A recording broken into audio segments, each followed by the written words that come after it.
Nightfall in Philadelphia on a beautiful 75-degree spring night. And we are set to re-rack what has been the most intense first-round series this NBA postseason.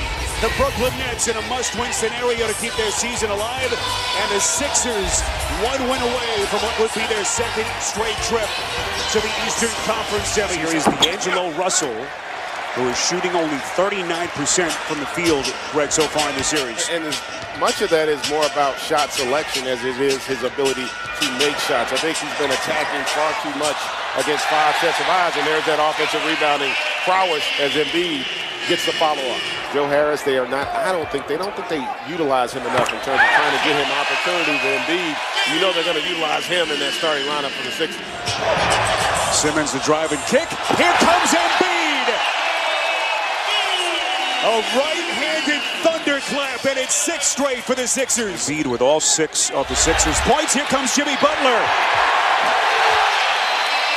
Kenny Atkinson wants a timeout. Butler right over the top of Harris.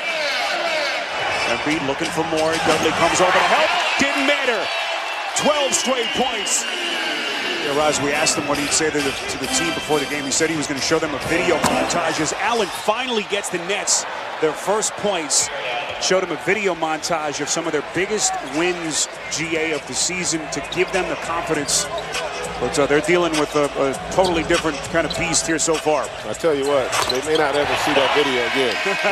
if the response is going to be what we saw here to start the game. Up the floor comes Dinwiddie, who's had that big game here this season. Russell partially blocked by Butler. And Russell really struggling here at the start. You have your opponent's complete focus right now. Nice find from Boban down to Ennis. Russell misses on another floater. They're desperately going to need him to find his stroke tonight if they're going to have any chance in this kind of an environment.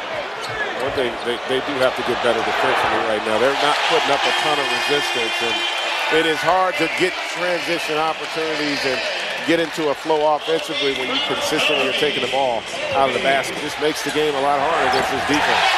Harris at a 3. And it's all Sixers.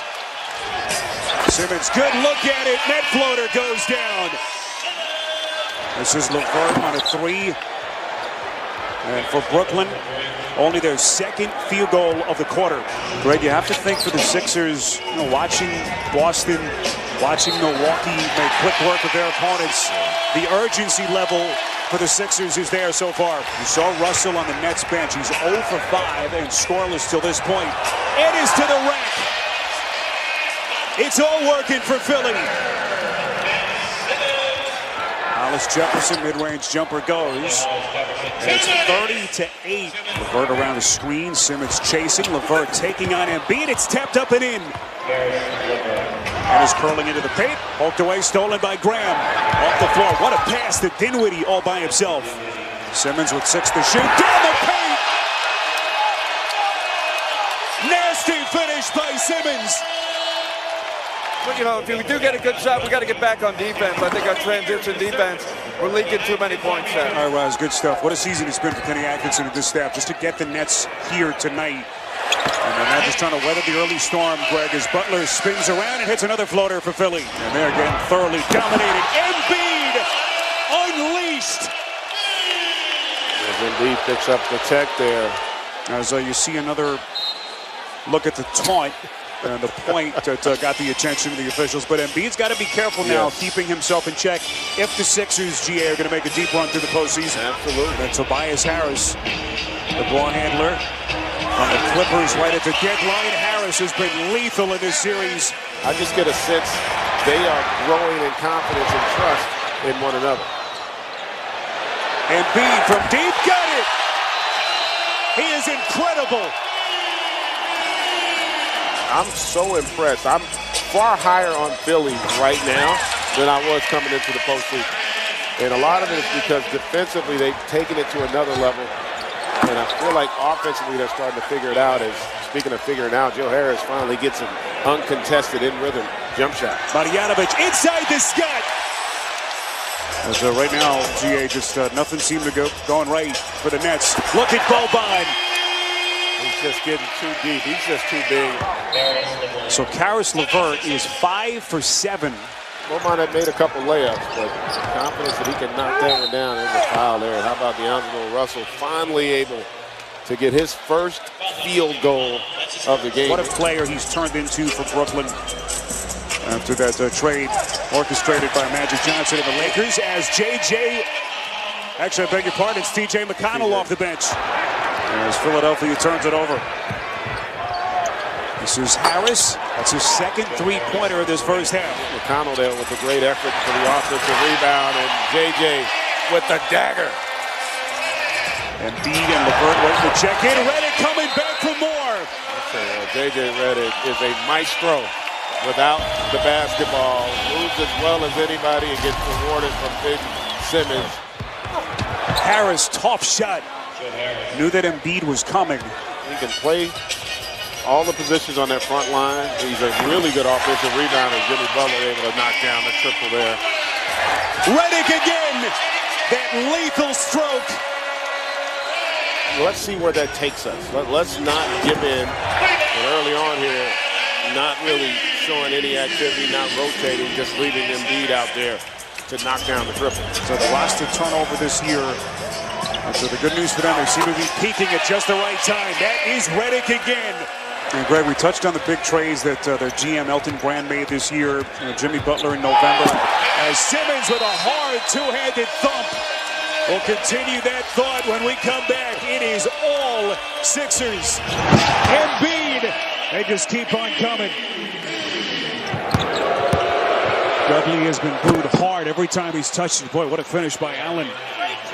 As we cross the 9-minute mark. This is Tobias Harris on a corner three. That's good. It is target practice for the Sixers. Allen underneath had to regather. It's his third field goal. It's just been a thoroughly dominant performance in every aspect by Philly. As D'Angelo Russell only his second made basket. Embiid the cutter. Right at Allen.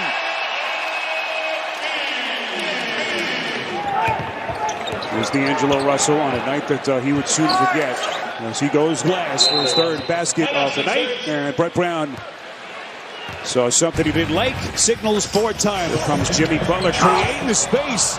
And then missed a little chippy, but Marjanovic is there to clean up the mess.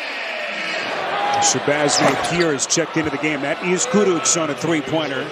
Update on Mike Scott, who left the game in the second quarter. He has a right heel contusion, and he will not return. Well, I was able to confirm that for us. So they'll try to get him right as Kurucs has scored three quick baskets off the bench. Did not play at all in the first half. Didn't play in game 4. It's been such a proud finish to the season for Brooklyn.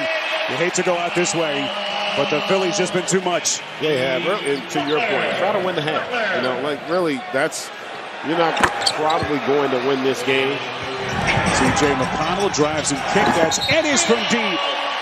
They'll count the basket here, and then the contact underneath as Kurucs and Marjanovic got tangled up. Now to Carroll. Good offensive execution there. Carroll able to knock that triple down. I really feel like they're a much improved team from when we saw them earlier in the year. Dennis able to get all the way to the rim.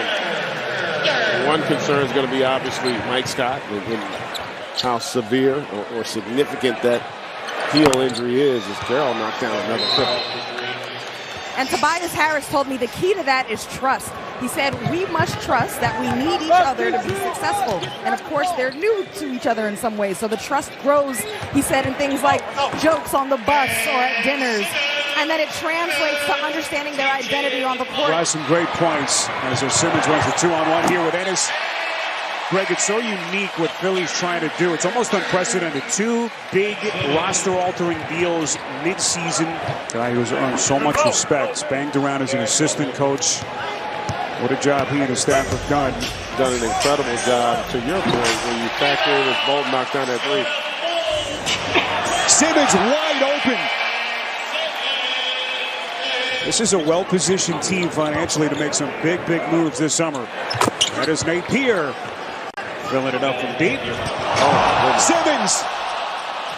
Boy, so surgical with his footwork. And just to get back to Dudley, he was acquired from Phoenix last summer, and Kenny Atkinson told us we didn't think he'd play much at all this season as Allen catches It's a lob pass from Levert, but Dudley this year kind of became the emotional leader for the Nets. Jared Allen thought he got fouled on that one and didn't get the call. Sixers continue to pile it on. That's Furkan Korkmaz.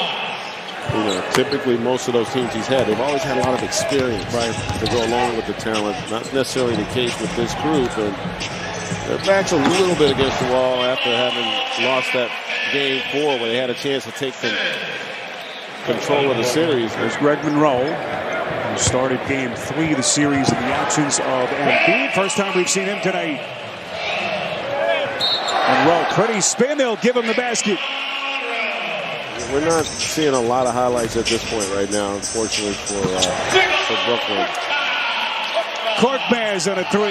Really a thorough process, and came away with feeling great about his decision to head to North Carolina and play for legendary coach Roy Williams. Bolden turning back Gudux as the officials trying to keep him, and now look out. Gudux and Bolden got tangled up, and boy, you hate to see this. Yeah. And these Sixers fans serenading the Nets. The Philadelphia 76ers headed to the Eastern Conference semis for a second straight year. First time they've done it in nearly 20 years.